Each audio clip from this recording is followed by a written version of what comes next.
Assalamualaikum warahmatullahi wabarakatuh. Perkenalkan, nama saya Nuri Ismail Nestorus, NPM 2209500183, akan mempresentasikan tentang cloud computing atau komputasi awan dari mata kuliah Internet dan Infrastruktur.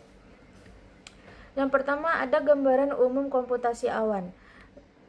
Cloud computing atau komputasi awan adalah penyediaan layanan teknologi informasi seperti server, penyimpanan, basis data, jaringan, dan perangkat lunak secara on-demand melalui internet. Cloud computing terdiri dari kata cloud dan computing. Gambar cloud atau awan sendiri sudah digunakan sejak tahun 1990-an sebagai diagram untuk mewakili penggambaran internet dalam skema arsitektur jaringan. Sejak saat itu hingga sekarang, gambar atau logo ini menjadi standar yang dipahami secara luas untuk menggambarkan jaringan internet. Sedangkan kata computing secara luas sendiri mempunyai arti proses komputer atau dalam bahasa Indonesianya adalah proses komputasi. Jadi, bisa ditarik kesimpulan, cloud computing adalah proses komputasi melalui jaringan internet. Dalam perkembangannya, cloud computing atau komputasi awan sering digunakan untuk menggambarkan model pengelolaan dan penyediaan sumber daya komputasi melalui jaringan internet. Jadi, layanan cloud computing bisa didefinisikan sebagai layanan yang memungkinkan kita untuk mengakses sumber daya komputasi dari mana saja, kapan saja, selama kita bisa mengaksesnya melalui jaringan atau internet. Sumber daya komputasi ini mencakup berbagai elemen yang mendukung kerja komputasi seperti prosesor atau CPU, memori atau RAM, media penyimpanan atau storage, perangkat jaringan atau network, sistem operasi atau OS, dan perangkat lunak aplikasi atau software. Selanjutnya ada karakteristik. Yang pertama ada on-demand, yang kedua ada broad network access, yang ketiga ada resource pooling, yang keempat ada rapid elasticity dan scalability, yang kelima measure service atau pay as you use, yang keenam high availability, yang terakhir maintenance terpusat. On-demand self-service, yaitu pengguna dapat mengakses dan mengelola sumber daya seperti server, storage, atau aplikasi kapan saja tanpa bantuan penyedia layanan.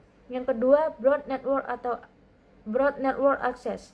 Layanan cloud dapat diakses melalui jaringan internet menggunakan berbagai perangkat seperti komputer, laptop, dan smartphone.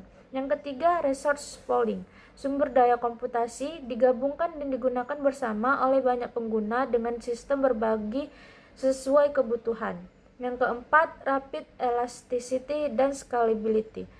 Sumber kapasitas dapat ditambah atau dikurangi dengan cepat sesuai kebutuhan pengguna. Yang kelima, measure service atau pay as you ask. Pengguna hanya membayar sumber daya yang benar-benar mereka gunakan. Yang keenam, high availability, yaitu layanan yang dirancang agar tetap tersedia dengan tingkat keandalan tinggi. Dan yang terakhir, maintenance terpusat, yaitu pemeliharaan dan pembaruan sistem yang dilakukan oleh penyedia cloud. Selanjutnya, manfaat komputasi awan. Yang pertama, pengguna dapat dengan mudah menambah atau mengurangi kapasitas sumber daya berdasarkan kebutuhan, tanpa harus membeli perangkat keras tambahan. Yang kedua, memungkinkan bisnis membayar hanya untuk sumber daya yang digunakan, mengurangi pengeluaran awal dan menghindari biaya berlebih akibat kapasitas server tak terpakai. Yang ketiga, banyak layanan komputasi awan mendukung kolaborasi real-time, memudahkan tim untuk bekerja bersama dari lokasi yang berbeda. Dan yang terakhir, solusi TI ini secara langsung mengurangi konsumsi energi dan limbah perangkat keras dibandingkan model tradisional. Selanjutnya, sejarah pertumbuhan komputasi awan atau cloud computing. Awal mulanya, konsep dari computing awan dapat ditelusuri pada tahun 1990-an ketika ide berbagi sumber daya komputer muncul, tapi penerapannya nyata baru dimulai beberapa dekade kemudian. Terus kemajuan teknologinya itu dalam 2 dekade terakhir, peningkatan infrastruktur jaringan dan virtualisasi lah yang mendorong percepatan adopsi adopsi cloud computing di berbagai sektor. Yang pertumbuhan eksponensial. Layanan komputasi awan seperti Amazon Web Service atau AWS, Microsoft Azure, dan Google Cloud berkembang pesat dengan pasar global, terus meningkat seiring kebutuhan digitalisasi. Dan yang terakhir, transformasi industri. Komputasi awan telah menjadi pendorong utama inovasi di berbagai sektor, termasuk dalam pendidikan, kesehatan, perbankan, dan e-commerce. Selanjutnya, teknologi dan tren komputasi awan. Yang pertama, integritas AI atau ML di cloud. Yang pertama, peningkatan efisiensi.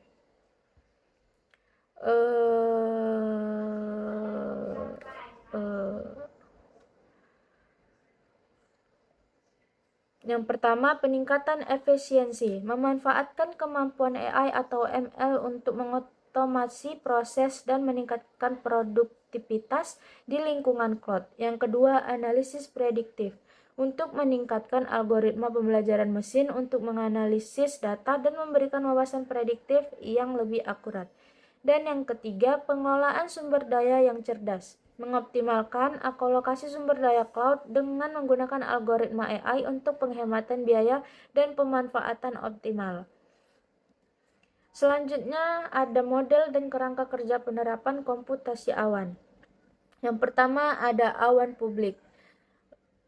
Awan publik itu adalah layanan umum, efisiensi biaya, skalabilitas tinggi, dan keterbatasan kontrol. Layanan umum itu awan publik disediakan oleh pihak ketiga dan tersedia untuk banyak pengguna secara bersamaan melalui internet. Layanan ini biasanya mencakup penyimpanan data, aplikasi, dan infrastruktur TI lainnya. Yang kedua, efisiensi biaya. Pengguna hanya membayar untuk sumber daya yang mereka gunakan, sehingga lebih hemat biaya, terutama untuk bisnis kecil dan menengah. Yang ketiga, skalabilitas tinggi. Resource tambahan dapat ditambahkan secara instan sesuai kebutuhan, menjadikannya ideal untuk perubahan dengan beban kerja yang fluktuatif. Dan yang terakhir, keterbatasan kontrol. Perusahaan memiliki akses terbatas untuk mengelola keamanan dan infrastruktur karena tanggung jawab itu dipegang oleh penyedia cloud. Dan selanjutnya ada awan pribadi. Di awan pribadi ini keamanannya tinggi karena infrastruktur cloud yang hanya digunakan oleh satu organisasi atau entitas memastikan privasi dan pengendalian penuh atas data dan cocok untuk sektor dengan regulasi tinggi seperti keuangan dan pemerintahan. Terus itu kustomisasi. Perusahaan dapat menyesuaikan cloud untuk memenuhi kebutuhan spesifik mereka, termasuk kebijakan keamanan dan pengelolaan data. Yang ketiga, biaya operasional. Membutuhkan investasi awal yang besar untuk membangun, memelihara, dan mengoperasikan infrastruktur, termasuk personel dan perangkat keras. Dan yang terakhir, rentan risiko internal. Karena dikelola di lokasi tertentu, cloud pribadi lebih rentan terhadap bencana alam atau gangguan operasional yang bersifat lokal. Selanjutnya ada awan hibrida. Kombinasi optimal. Di kombinasi ini menggabungkan elemen cloud publik dan cloud pribadi untuk mendapatkan manfaat dari keduanya, seperti fleksibilitas penyimpanan publik dan keamanan data pribadi. Yang kedua, pemakaian adaptif. Perusahaan dapat memilih untuk mengelola data sensitif di cloud pribadi, sementara beban kerja yang kurang sensitif dialokasikan ke cloud publik. Yang ketiga, kompleksitas pengelolaan. Meskipun Hybridia menawarkan fleksibilitas, pengaturan, dan pengelolaan integritas antara kedua model ini cukup kompleks dan memerlukan strategi yang matang. Dan yang terakhir, penghematan biaya. Memberikan opsi ekonomi melalui penggunaan layanan publik untuk kebutuhan umum. Sementara sumber daya pribadi dialokasikan untuk aplikasi penting dan rahasia. Yang terakhir, tantangan dan prospek masa depan komputasi awan. Yang pertama ada kerentanan data.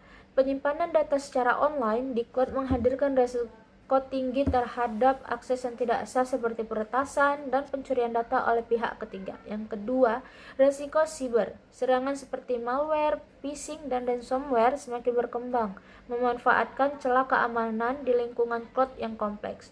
Dan yang terakhir, privasi pengguna. Pengaruh regulasi keamanan data global seperti GDPR menuntut penyedia cloud untuk memastikan privasi data yang enkripsi dan kebijakan perlindungan yang lebih kuat. Baiklah, sekian dari presentasi saya tentang cloud computing atau komputasi awan. Saya akhiri, wabillahi taufiq wal hidayah. Wassalamualaikum warahmatullahi wabarakatuh.